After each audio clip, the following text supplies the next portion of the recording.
Radio SME presenta. Las opiniones vertidas en este programa son responsabilidad única y exclusivamente de quien las emite. Leer para entender el mundo y para poder cambiarlo, con el propósito de mejorarlo.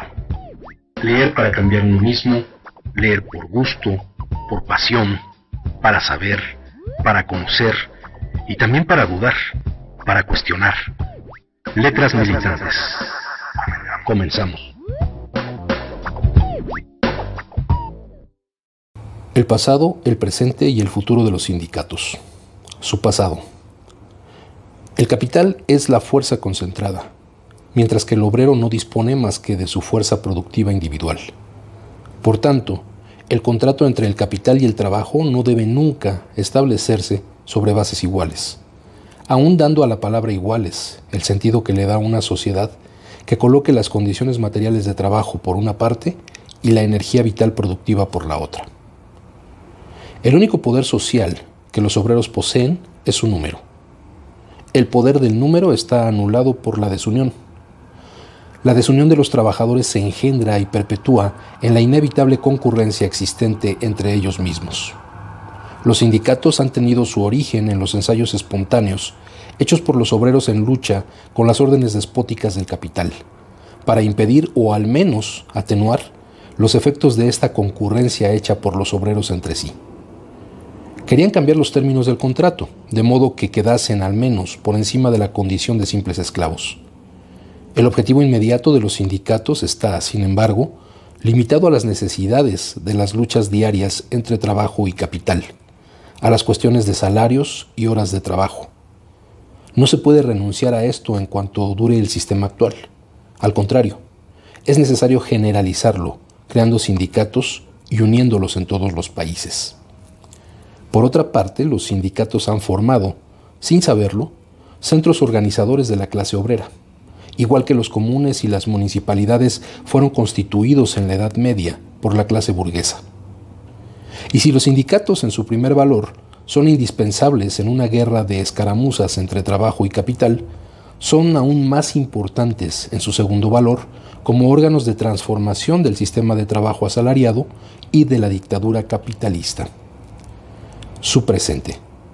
Los sindicatos se ocupan demasiado exclusivamente de las luchas inmediatas. No han comprendido bastante su poder de acción contra el sistema capitalista en sí mismo. Ni siquiera en los últimos tiempos han comenzado a darse cuenta de su gran misión histórica. Por ejemplo, la resolución siguiente, recientemente adoptada en la gran conferencia de los diferentes delegados de los sindicatos tenida en Sheffield. Cita: esta conferencia, apreciando en su justo valor los esfuerzos hechos por la Asociación Internacional de Trabajadores para unir en un lazo fraterno a los obreros de todos los países, recomienda muy seriamente a todas las sociedades representadas asociarse a este movimiento en la convicción que la Asociación Internacional forma un elemento necesario para el progreso y la prosperidad de toda la comunidad obrera. Su porvenir. Dejando aparte su obra inmediata de reacción contra las maniobras quisquillosas del capital, deben ahora obrar conscientemente como hogares organizadores de la clase obrera en el gran objeto de su emancipación radical. Deben ayudar cualquier movimiento social o político que tienda a esta dirección. Considerándose y obrando como líderes y representantes de toda la clase obrera, lograrán englobar en su seno los non-society men, hombres que no forman parte de ninguna sociedad, trabajando en industrias, las más miserablemente retribuidas como la industria agrícola o en circunstancias excepcionalmente desfavorables, donde se impide toda resistencia organizada. Harán nacer la convicción de las grandes masas obreras, que en lugar de estar circunscritas en sus egoístas y estrechos límites, su objeto tiende a la emancipación de millones de aplastados proletarios.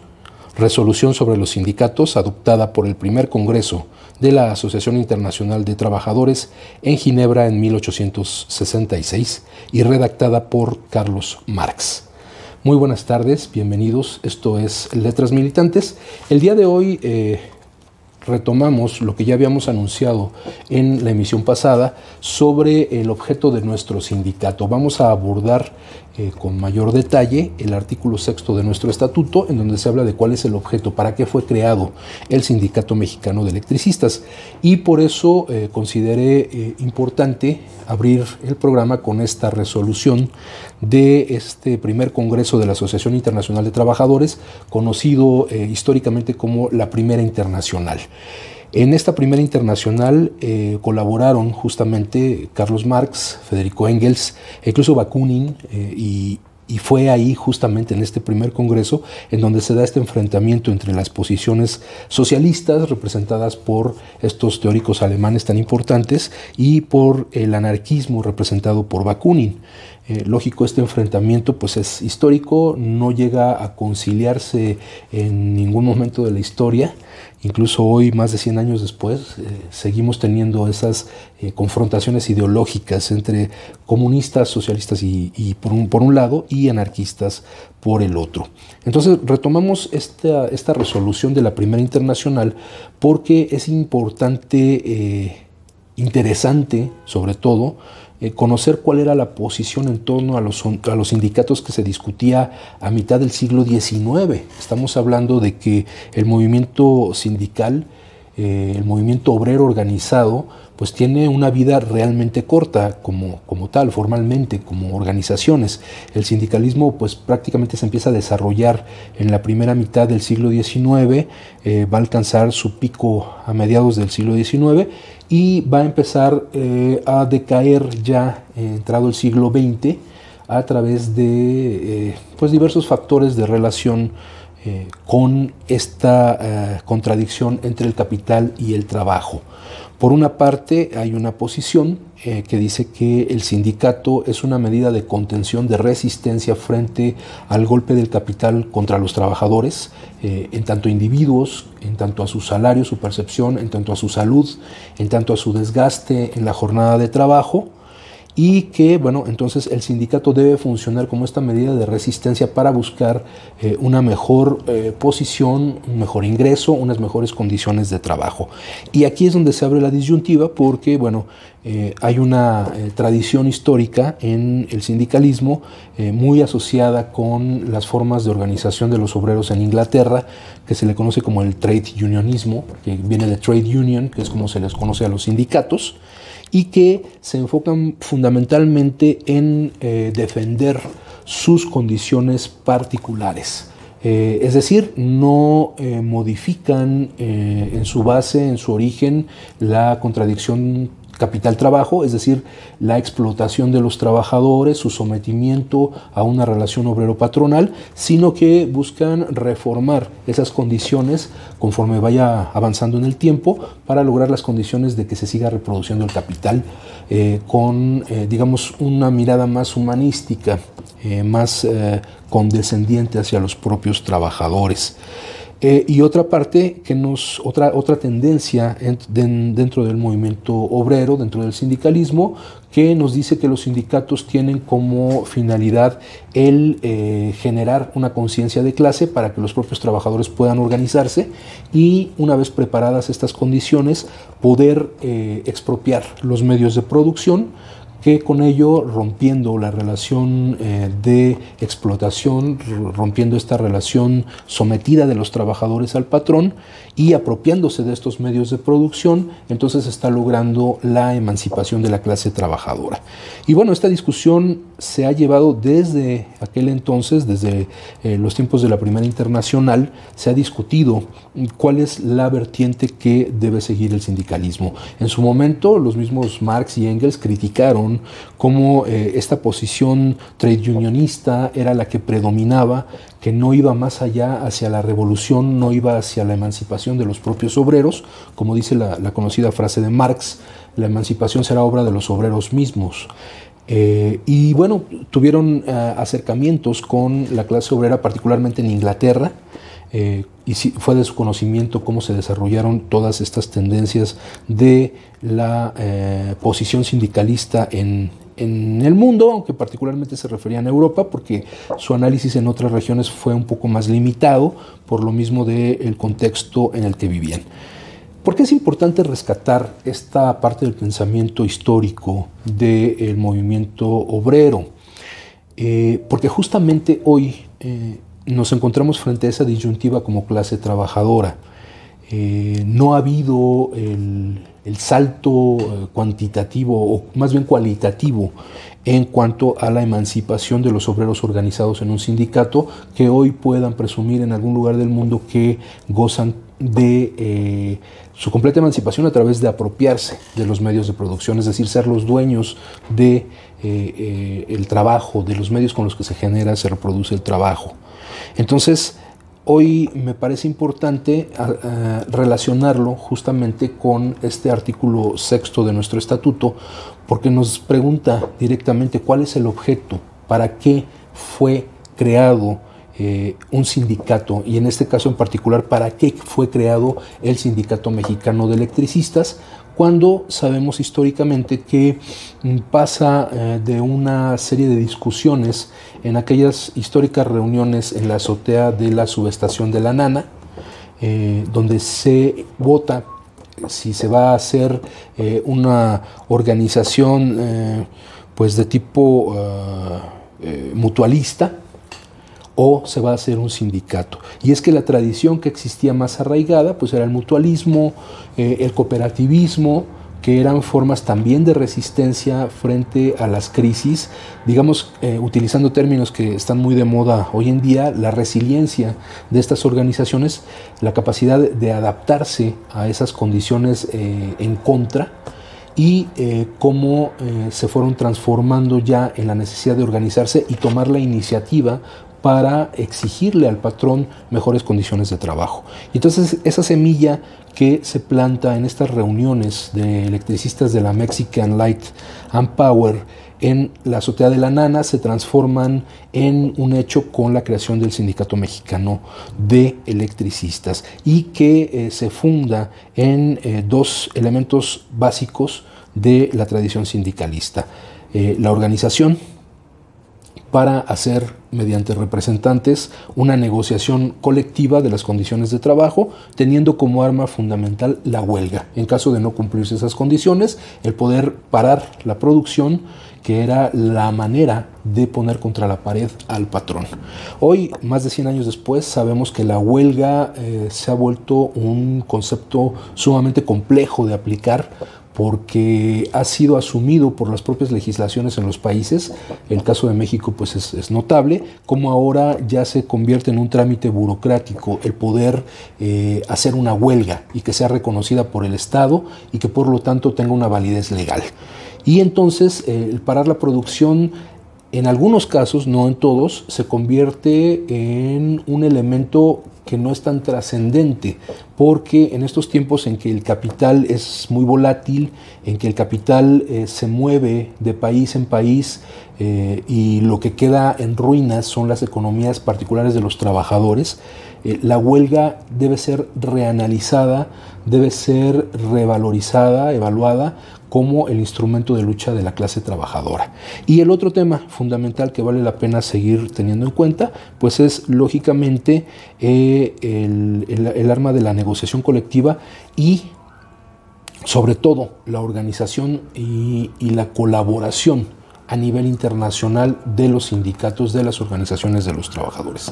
Si en 1866, que se da esta resolución que leímos al inicio, se hablaba de esta relación entre los obreros de distintos países como una necesidad fundamental para hacer frente al capital, hoy, más de 100 años después, en el año 2020, frente a situaciones como la pandemia del COVID-19, frente a situaciones como las crisis globales que, sin importar la fortaleza que tenga una economía nacional, la crisis financiera que se presente en otro rincón del mundo termina por afectar también las economías locales. Entonces, frente a eso, ¿cuál es el papel de los sindicatos? ¿Cuál es su objeto? ¿Por qué organizarse en un sindicato? Y bueno, pues después del corte vamos a retomar ya prácticamente lo que nos dice el artículo 6 y de dónde viene ese artículo 6, porque tiene una historia detrás que es interesante empezar a conocer. Entonces, bueno, después de la siguiente pausa, continuamos en Letras Militantes con el artículo 6 de nuestro estatuto sindical.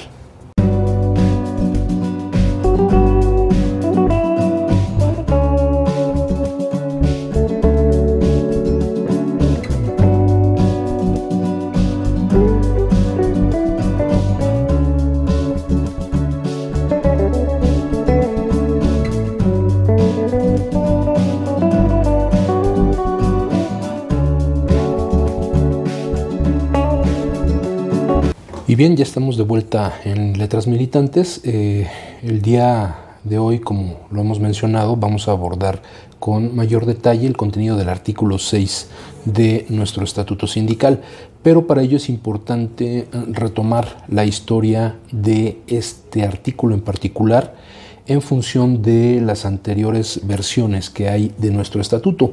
Y nuevamente agradezco al maestro Víctor Sánchez de su programa, que tiene su programa en Radio SME, Añoranzas de los Electricistas, por el habernos facilitado las copias de los estatutos, el primero de 1926 de la Confederación Nacional de Electricistas y similares, que bueno, ya maneja en su artículo segundo que el objeto de la confederación de la que formaba parte y que fue fundador el Sindicato Mexicano de Electricistas, establece en varios incisos cuál sería este objetivo, este objeto de formar una organización de estas características. El primer inciso, el inciso A, nos dice que el objeto de la confederación es ejercer la defensa de los intereses agrupados bajo sus postulados de acción. El inciso B, propugnar por la verdadera efectividad de los beneficios que consagran el artículo 123 constitucional a favor de los trabajadores. Este es un elemento clave porque nos remite justamente a la lucha de la huelga del 16, la huelga general de 1916, el golpe que recibió por parte del gobierno y los esfuerzos posteriores para que las demandas de aquella huelga que comienza o que tiene como punta de flecha el pago en oro, que se exigía por parte de diferentes organizaciones de trabajadores del Distrito Federal, y que aparte cobijó toda una serie de demandas que finalmente se van a transformar en el fundamento de este artículo 123 constitucional.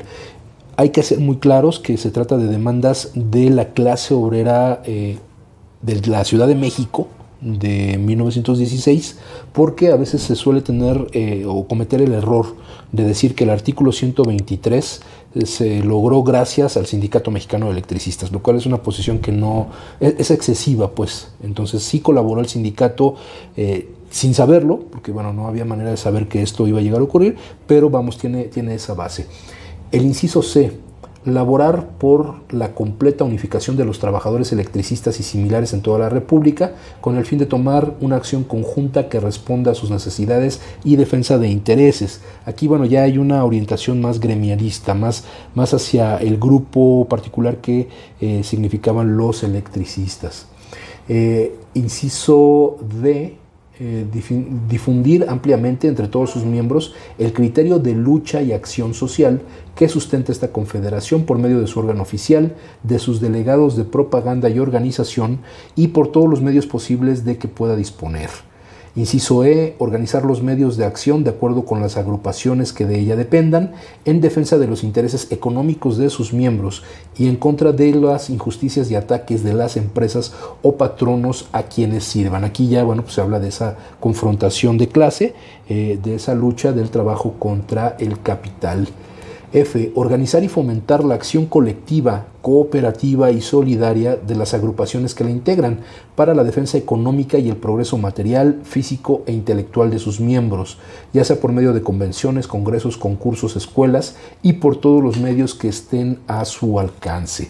Nuevamente aquí hace mucha referencia a generar esa estructura económica que sirva de sustento a quienes forman parte de esta confederación y de sus diferentes organizaciones, entre ellas el Sindicato Mexicano de Electricistas. Entonces no hay todavía esa expansión que la vamos a ver hasta el siguiente inciso, el inciso G, que dice establecer y cultivar relaciones fraternales con los organismos de trabajadores del país y del extranjero, sujetándose a las disposiciones que marcan estos estatutos o que acuerden en convenciones que celebran las divisiones.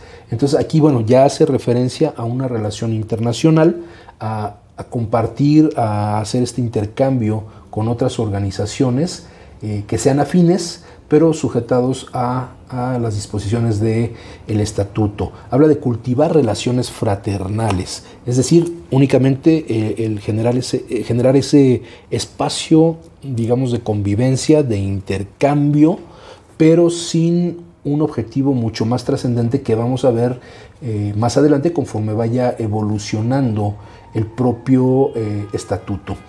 Recordando también que este estatuto de 1926 de la Confederación es la referencia formal más antigua que tenemos, o digamos la prueba más antigua que tenemos del estatuto. Hay un estatuto que no conocemos, que lo ha mencionado el maestro Víctor Sánchez.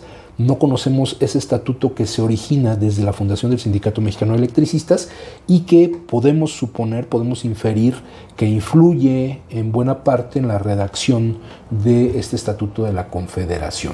Si no es que de manera total, porque no hay que olvidar que el SME inicialmente fue quien impulsó esta confederación y después terminó por abandonarla, ya que por diferentes razones que ya explicaremos en otro programa, porque por razones de tiempo no podemos ahondar en este tema en este momento, en esta emisión de Letras Militantes.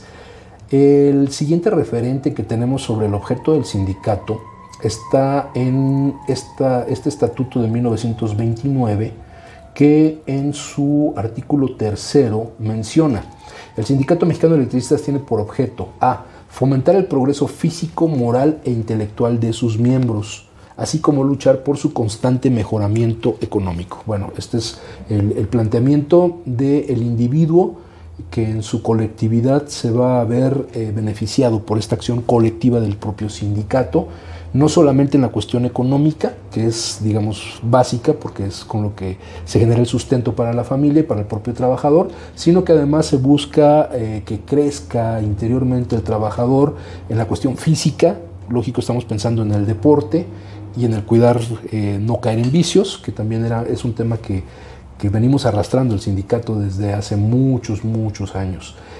La cuestión moral e intelectual de sus miembros. Por eso se van creando ciertas carteras dentro de la dirección del sindicato enfocadas a resolver estos temas que son objeto del sindicato. Inciso B, exigir justicia ante quien corresponda para obtener equidad en las relaciones entre los agremiados y la empresa a que pertenecen, haciendo efectivas las prerrogativas que sobre el trabajo consignan las leyes. Procurar que sus coaligados estén retribuidos equitativamente conforme a las circunstancias. Bueno, aquí nuevamente estamos sobre la cuestión ya en la relación propiamente con la empresa, que lo que va a favorecer son las condiciones económicas, ¿no? Vamos a ir economizando también en cuanto al texto. Inciso C, dice adquirir relaciones amistosas con todas las agrupaciones similares del país y extranjeras, sin extralimitarse en estas, más que solo manifestadas en una franca ayuda de carácter conciliatorio y pecuniario, es decir, apoyo económico, solidario, pero nada más, ¿no? O sea, nunca trabajar de acuerdo a lo que podría ser las huelgas en solidaridad o la movilización de miembros del sindicato para apoyar luchas de otras organizaciones. Y esto, de acuerdo con su posibilidad, pues declara este sindicato que es independiente y soberano en la práctica de sus estatutos y en sus acuerdos generales. Inciso Che, cuando todavía la Che era una letra dentro del alfabeto, difundir ampliamente entre todos sus miembros el criterio de lucha y acción social por medio de su órgano de propaganda, bueno, la revista Lux, de mítines y conferencias de carácter socialista, y por todos los medios posibles que pueda disponer. Aquí ya, bueno, empieza a haber un sesgo hacia un criterio ideológico para buscar o darle un objeto a la organización.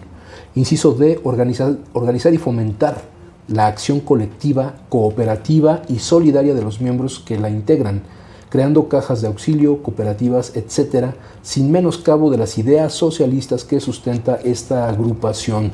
Es decir, dentro del objeto del sindicato, que era defender los derechos de los trabajadores en la relación obrero-patronal, bueno, también considera que se deben crear estas herramientas,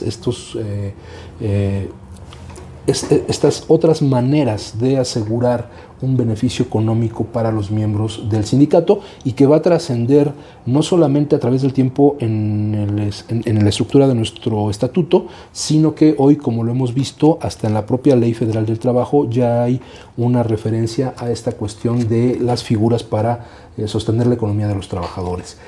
Ampliar la biblioteca que actualmente posee la matriz y establecer las que se consideren necesarias en las divisiones. F, gestionar la personalidad jurídica de la agrupación. Esto es lo que nos plantea el estatuto en 1929. Ya se empieza a definir de manera más política e ideológica la ruta que quiere seguir nuestro sindicato.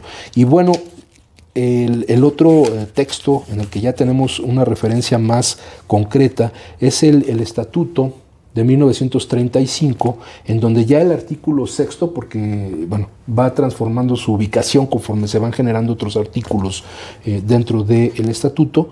Ya como artículo 6 en el estatuto de 1935, el objeto del sindicato ya es el más cercano, el más parecido al que conocemos hoy en día. Tiene ligeros cambios, pero básicamente podemos decir que desde 1935 formalmente ya hay una posición política y social más definida de nuestro sindicato. Actualmente lo que dice el artículo 6 del objeto del sindicato, que prácticamente no se ha modificado, salvo, repito, algunas leves adiciones y algunos cambios, porque por ejemplo ya no hay un solo contrato colectivo, sino que ya es susceptible nuestra organización de tener varios contratos colectivos, establece hoy: objeto del sindicato. El Sindicato Mexicano de Electricistas tiene por objeto, fracción primera, proteger a sus agremiados, defender, hacer efectivos y procurar ampliar los derechos y prerrogativas de los contratos colectivos de trabajo, antes decía el contrato colectivo de trabajo, y de la Ley Federal del Trabajo que conceden a sus agremiados. Entonces, esta es, digamos, la base tradicional de la función de un sindicato. Fracción segunda, fomentar su unión y progreso. Fomentar la unión y el progreso económico, intelectual, social y físico de sus agremiados en particular y de los trabajadores en general. Bueno, aquí está un planteamiento igualmente general. ¿Cómo se llega a eso? ¿Cómo se plantea el sindicato fomentar esta unión y progreso económico, intelectual, social y físico? Dice, a cuyo fin luchará por, y aquí esta fracción segunda se abre en varios incisos. El inciso A dice que para lograr para fomentar esa unión y progreso de los agremiados, se debe buscar o se debe luchar por el aumento de los salarios y el establecimiento de un salario mínimo arriba del nivel de mera subsistencia. Y esta es una lucha que nos compete al sindicato, pero que no solamente puede librar el sindicato por su cuenta, sino que aquí lo que importa también es empujar la lucha como clase social, como clase trabajadora para obtener ese beneficio. B, la disminución de las jornadas de trabajo hasta contrarrestar completamente la desocupación forzosa. ¿A qué se refiere este inciso? En el momento en que la jornada de trabajo se extiende más allá de las 8 horas que ya legalmente se tiene como aceptado o como base de la ley, el extender esta jornada laboral lo que impide es que haya otros puestos de trabajo. Lo que veíamos, por ejemplo, en la historia de nuestro sindicato, la creación de diferentes turnos o curvas o las mismas clases que teníamos en el tipo de trabajadores, lo que generaba era mayor número de espacios para poder contratar un mayor número de personal y que no hubiera esta desocupación forzosa. ¿Qué es la desocupación forzosa? Es el desempleo. Tiene algunas otras concepciones, pero básicamente es el desempleo. El que yo tenga la capacidad y tenga la fuerza para laborar, pero que no exista un puesto en donde yo me pueda desempeñar, un empleo en el que me pueda desempeñar. Entonces, al disminuir la jornada de trabajo, lo que vamos generando son otros espacios para que los trabajadores puedan integrarse. Y este es un proceso complejo que ha sido frenado por las mismas contrarreformas laborales neoliberales de los últimos 30 años, que lo que han buscado es que haya un menor sacrificio económico por parte de los patrones. Entonces, este es uno de los objetos que tiene nuestro sindicato, y generando las condiciones que, lógico, se van dando sobre una base de lucha y negociación, sobre una base de presión, sobre una base de ir generando los argumentos suficientes para transformar esta situación de la jornada laboral. C. La elevación cultural y moral de la clase trabajadora mediante la difusión del conocimiento científico, artístico y ético en sus diferentes formas, tendiendo esto último a realizar el bien de la colectividad, de preferencia al bien del individuo. Es decir, ya no es la figura del individuo al que se le va a buscar beneficiar a través de esta lucha, sino que siempre que sea consciente de que forma parte de una colectividad, y que este factor de elevación cultural y moral es un elemento fundamental que a veces queda olvidado por la cuestión del interés económico, ¿no? Y esta elevación cultural y moral tiene que ver con esa difusión del conocimiento científico, artístico y ético, ¿no? Que generalmente se ponen en un espacio aparte, no se les da la misma trascendencia, pero que definitivamente nos hace mejores seres humanos. D. La ampliación de la legislación existente en cualquier forma que beneficie a la mencionada clase, a la clase trabajadora, y de completa protección a los trabajadores incapacitados. Y en esto, bueno, hemos acompañado esa lucha histórica por modificar la legislación, la Ley Federal del Trabajo, aunque en los hechos ha sido más fácil ir avanzando en crear estas opciones, estas diferentes maneras, estas diferentes rutas de lucha que al cabo del tiempo logran integrarse a la legislación mexicana en este caso. E. El establecimiento y conservación de relaciones fraternales con las agrupaciones de trabajadores del país y extranjeras. Este es un concepto que ha venido apareciendo en estas décadas de historia de nuestro estatuto sindical.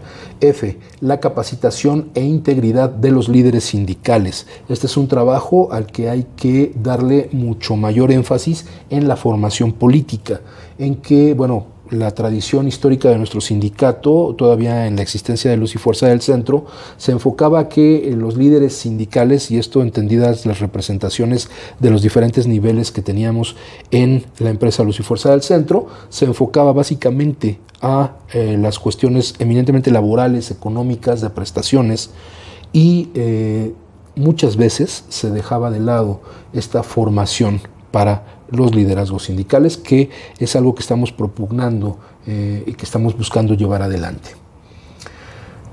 Fracción tercera, establecer servicios sociales y adquirir muebles e inmuebles. Esta fracción ya fue posterior a los estatutos de 1935, donde ya, bueno, se le da esta facultad a los sindicatos de poder adquirir bienes muebles e inmuebles, ¿no? Dice la fracción, establecer servicios sociales para los agremiados y sus familiares, adquirir los muebles e inmuebles necesarios para estos fines en los términos del artículo 374 de la Ley Federal de Trabajo. Se ha evolucionado en este sentido con lo que ha logrado en estos años de resistencia nuestro sindicato al impulsar, por ejemplo, la creación del FIDETRAP y de buscar diversas formas de apoyar a los compañeros en sus necesidades de servicios sociales, particularmente el de salud, pero también en otros temas, como es en el FIDETRAP, se buscará recuperar una serie de prestaciones que teníamos en Luz y Fuerza, que son de carácter social para los trabajadores. Y bueno, llegamos a la que creo yo, y con esta cerramos la emisión de hoy, la fracción más importante. Yo creo que va a ser necesario abordarla en el siguiente programa porque es la que le da el rumbo más destacado a nuestro sindicato. La fracción cuarta dice cambiar el sistema económico. La realización de una clase trabajadora total y efectivamente consciente, unificada, disciplinada y apta, capaz de llevar a cabo el establecimiento de un sistema económico justo que permita a todos los hombres y mujeres aptos para trabajar vivir holgadamente del producto de su trabajo, y aquí hay que subrayar la parte que sigue, y haga imposible el enriquecerse con el trabajo de los demás.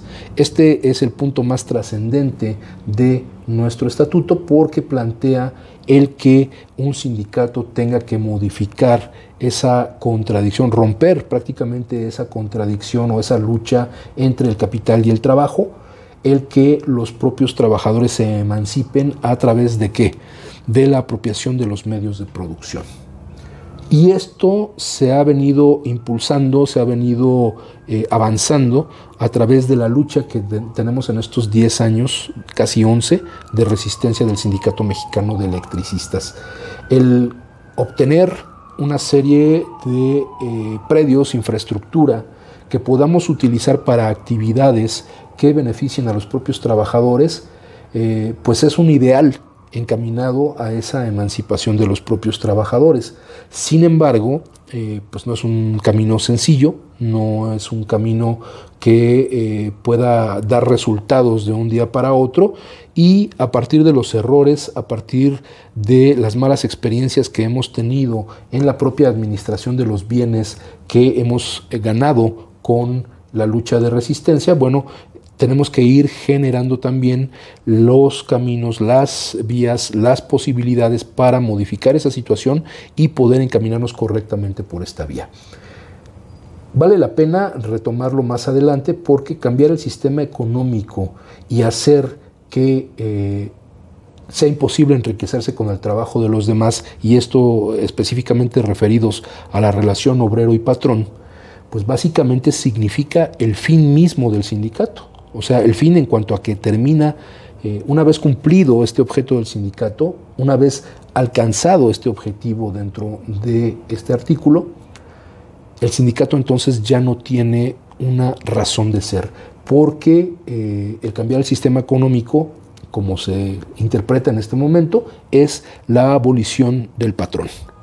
Y esta abolición del patrón pues hace que no sea, o más bien hace innecesaria, la situación del sindicato como defensor de los trabajadores frente al patrón. Entonces, es muy interesante cómo el objeto del sindicato plantea en un futuro, y de alcanzarse esta situación, su propia desaparición. Bien, creo que esta es la parte más importante de nuestro estatuto. Si no tenemos claro cuál es el objeto de nuestro sindicato, difícilmente podremos avanzar, difícilmente podemos trazarnos metas de largo aliento o proyectos de gran calado. Entonces, esta es la guía que debemos seguir, y este es el primer elemento que debemos tener en mente al hablar de por qué existe el Sindicato Mexicano de Electricistas y por qué somos o hemos accedido a seguir en la lucha para que siga existiendo nuestro glorioso Sindicato Mexicano de Electricistas. Bueno, pues por esta ocasión es todo. Nos vemos dentro de una semana, donde abordaremos nuevamente temas relativos con este artículo sexto, con esta fracción cuarta del artículo sexto, pero también seguiremos haciendo un análisis de estos contenidos de nuestro estatuto sindical, porque, como decimos en otras emisiones, si vamos a hablar del estatuto, pues tenemos que conocerlo a fondo. Muchas gracias, muy buenas tardes. Esto fue Letras Militantes. Decía Samuel Smiles, el libro es una voz viviente, es una inteligencia que nos habla y que escuchamos. Acompáñanos en la próxima emisión de Letras Militantes, a través de Radio SME, donde a los libros les damos la palabra.